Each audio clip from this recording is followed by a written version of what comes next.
ये एक रातों रात ये माहौल नहीं बना है, इसके लिए एक नैरेटिव सेट किया जाता रहा, धीरे धीरे माहौल बनाते गए। सोशल मीडिया अगर आप देखें कई जगह शेख हसीना को डिक्टेटर के तौर पे प्रोजेक्ट करते रहे बार बार कि डिक्टेटर हैं, तानाशाह हैं, ये हमारे धर्म के खिलाफ हैं, भारत की गोद में हैं। और बांग्लादेश बड़ा इंपॉर्टेंट देश है, अगर देखा जाए तो ये म्यांमार और भारत दोनों के साथ सीमाएं लगती हैं। और भारत को अगर 3 प्रदेश जुड़े हुए इसके साथ, तो भारत को अगर प्रेशर में डालना है तो एक तरह से चीन कोशिश कर रहा था बांग्लादेश में, उधर से अमेरिका कोशिश कर रहा था बांग्लादेश में प्रभाव बढ़ाने के लिए। तो यही कारण है कि यहाँ पर वो चाहते थे कि अवामी लीग जो शेख हसीना हमारे साथ हमारे मित्र थे, कितनी डील्स हुई, कितने उनके साथ आपस में डेवलपमेंट की बातें हुई, ये पसंद नहीं आ रही थी। और ये इस तरह से करके क्या आगे इसी तरह का नैरेटिव भारत में सेट होगा और जो सीमा के साथ सटे हुए वहां से इस तरह के आतंकवादी कट्टरवादी लोग भारत में भेजे जाएंगे। मैं आऊंगी सर, ये इंपॉर्टेंट पॉइंट है क्योंकि भारत के लिहाज से अगर देखें तो फिर अब आगे क्या,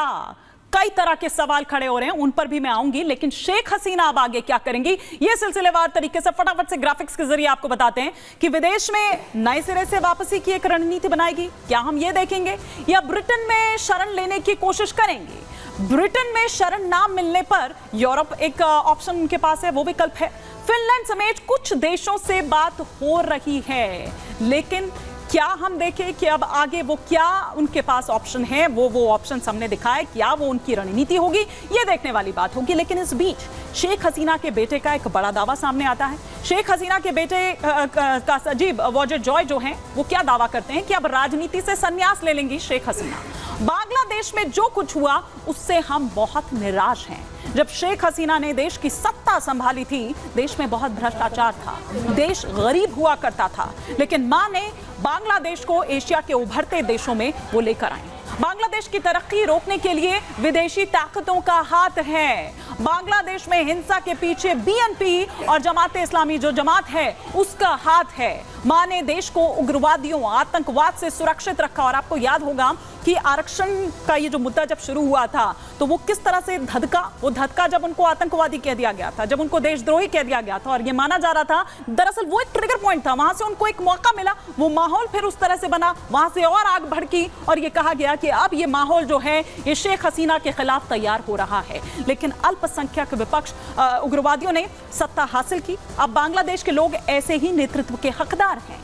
बांग्लादेश की हालात नियंत्रण से बाहर है, ये जॉय कर रहे हैं जो उनके बेटे हैं। बांग्लादेश की हालत पाकिस्तान जैसी हो जाएगी।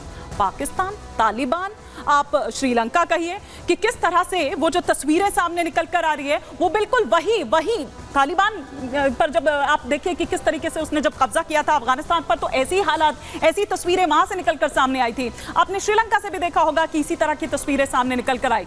लेकिन आइए अब हम आपको बताते हैं, क्योंकि देखिए बैठकों का दौर इधर भारत में भी जारी है। हम अपने एक्सपर्ट से तो क्विक रिएक्शन लेंगे ही, लेकिन सर्वदलीय बैठक जो यहां हुई उसमें विदेश मंत्री ने क्या बताया, ये फटाफट से हम आपको बता देते हैं कि सरकार बांग्लादेश आर्मी के टच में है और नाजुक स्थिति चुकी है, लेकिन जो भी स्थिति होगी, जैसी स्थिति होगी वो बताएंगे, वो बताया जाएगा। 20,000 भारतीय छात्र लौट चुके हैं। साथ ही साथ शेख हसीना को थोड़ा वक्त देना चाहते हैं, इंतजार कर रहे हैं कि शेख हसीना क्या चाहती हैं। राहुल गांधी ने पूछा क्या बाहरी ताकत है, उन्होंने कहा कि इसके पीछे वो ये कह रहे थे। और जयशंकर ने ये कहा कि ऐसा कहना अभी कुछ भी जल्दबाजी होगा। विपक्ष ने ये कहा कि हम सरकार के साथ हैं। तो ये सर्वदलीय बैठक में किसने क्या कहा और विदेश मंत्री ने बताया कि किसने क्या कहा। विपक्ष ने कहा कि हम सरकार के साथ हैं, उनके साथ खड़े हैं। लेकिन आइए हम आपको दिखाते हैं, यहाँ तो बैठकों का दौर जारी है, लेकिन बांग्लादेश की जब हम चर्चा यहाँ पर कर रहे हैं और थोड़ी देर पहले यही हम आपको बता भी रहे थे कि ये जो हालात हैं वो इतने ज्यादा कैसे बिगड़ गए आरक्षण की मांग को लेकर, या आरक्षण की बात से दरअसल ये मुद्दा था जब ये शुरू हुआ था, लेकिन धीरे धीरे किस तरह से स्थिति और जो खराब है वो होती चली गई और कैसे ये हालात हो गए। गुस्सा क्यों था?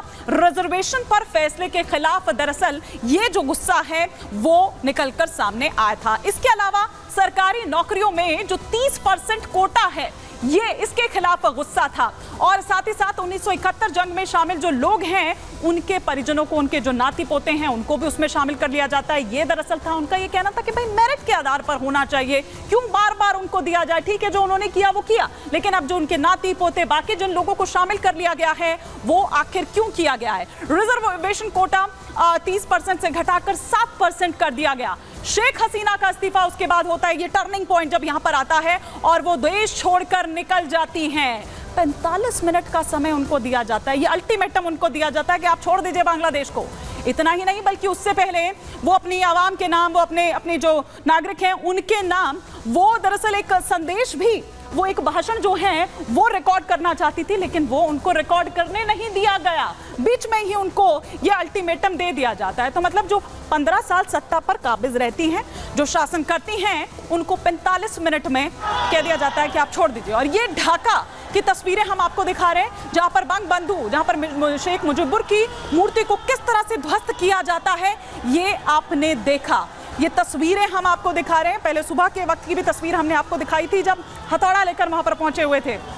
उनको उनकी स्टैचू को यहाँ नुकसान पहुंचाने की कोशिश हो रही थी और फिर उसके बाद उसे ध्वस्त कर दिया जाता है। तो वो जिन्होंने आज़ाद कराया, वो उनके खिलाफ किस तरह का ये गुस्सा निकलता है। और ये देखिए, ये पीएम आवास के बाहर की तस्वीरें। पीएम आवास से ये चोरी, लूट और तोड़, मतलब कुछ भी नहीं छोड़ा। जिसको पंखा मिला वो पंखा ही लेकर चलता बना, जिसको फर्नीचर मिला वो फर्नीचर लेकर चलता बना, कपड़े लत्ते बर्तन भांडे, जिसको जो समझ आया वहां लूट मच गई।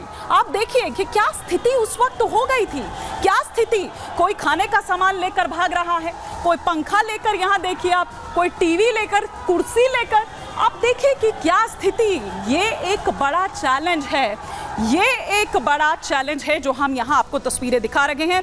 ये तस्वीरें भले ही थोड़ी देर के लिए आप इनको देखकर मुस्कुरा लें, हंस लें, लेकिन ये एक बड़ा चिंता का विषय है जो स्थिति वहां पर बनी हुई है। लेकिन अब आइए कुछ और तस्वीरें और कुछ और जानकारियां यहाँ फटाफट से हम आपको दे देते हैं कि ये जो भी यहाँ पर इस वक्त हालात बने हुए हैं, क्या इस तख्ता पलट के पीछे ISI का हाथ है। बांग्लादेश में तख्ता पलट पर बड़ा खुलासा हुआ है। 6 साल पहले रची गई थी तख्ता पलट की साजिश। अभी थोड़ी देर पहले हमारे गेस्ट भी यही कह रहे थे, वो कह रहे थे कि ये 1-2 दिन में या 2-4 हफ्तों में नहीं हुआ है। ये देखिए, 6 साल पहले रची गई थी साजिश कि बांग्लादेश में किस तरह से तख्ता पलट करना है, और इसके पीछे कौन था? ISI की साजिश में BNP चीफ तारिक रहमान शामिल है। जुलाई 2018 में लंदन में पहली बैठक हुई थी, पहली बैठक लंदन में हुई थी। आप ये नोट करते जाइएगा ये पॉइंट। और लंदन में बना था तख्ता पलट का ये प्लान। तो ये आप देखिए किस तरह की जानकारियां और बड़ा खुलासा अब निकलकर सामने आ रहा है। ISI ने तारिक रहमान को सौंपी थी जिम्मेदारी। तो ये हम आपको दिखा रहे थे यहाँ पर। हालांकि मैं चाह रही थी कि अपने मेहमानों से यहाँ पर मैं एक क्विक रिएक्शन इस पर लूं, लेकिन समय इतनी ही इजाजत दे रहा है और